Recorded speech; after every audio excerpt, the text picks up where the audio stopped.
हरे कृष्ण। श्रीमद् भगवद गीता ध्यान योग श्लोक 32।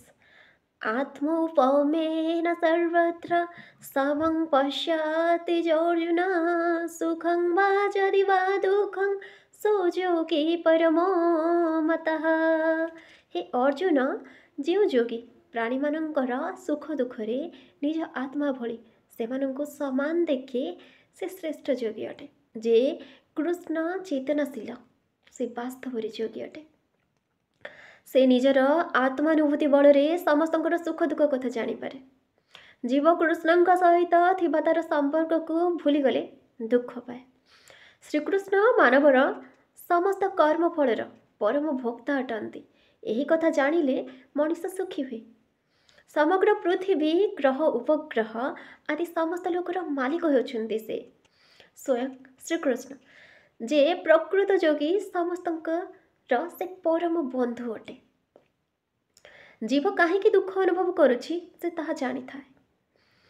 जीव कृष्ण सहित थिबा तार संपर्क को भूली जावा हेतु भूत प्रकृति त्रिगुण द्वारा बांधि ए भौतिक जगतरे दग्धीभूत होउछि।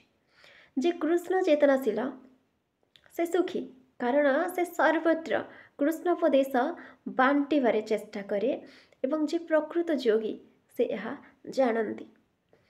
कृष्ण चेतनार गुरुत्व को से उपलब्ध करती एवं यह को प्रचार करने चेष्टा करती। कृष्ण चेतनार गुरुत्व को से उपलब्ध करी ताको प्रचार करने चेष्टा करती। जो जोगी यह करती से ए पृथ्वीर सर्वश्रेष्ठ लोकहितकारी अटंती एवं भगवान प्रिय भक्त बा सेवक अटंती। न च तस्मात् मनुष्येषु कश्चिन् मे प्रियकृत्तमः। भगवानकर भक्त से सर्वदा समस्तंकर मंगल कामना करे एवं एहीपरि भावरे से समस्तंकर बंधु ही हेइथाए।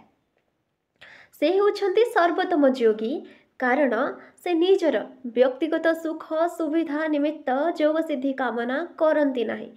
से अन्यर दुख एवं अपनोदन निमित्त चेष्टा करती। से कौनसी जीव प्रति ईर्षान्वित हुअन्ति नहीं। ये भगवान प्रिय भक्त से अन्य को ईर्षा करे नहीं एवं निजर व्यक्तिगत सुख सुविधा उन्नति निमित्त योग साधना कामना करुथिबा जोगी मध्यरे यह ही होछि पार्थक्य। जो जोगी भल भाव ध्यान करने निमित्त एकांत स्थान को जाती से भगवानकर शुद्ध भक्तों भली श्रेष्ठ नुहंती। कारण जो जोगी भल भाव ध्यान करने एकांत स्थान को जाती से भगवानकर शुद्ध भक्तों भली श्रेष्ठ नुहंती।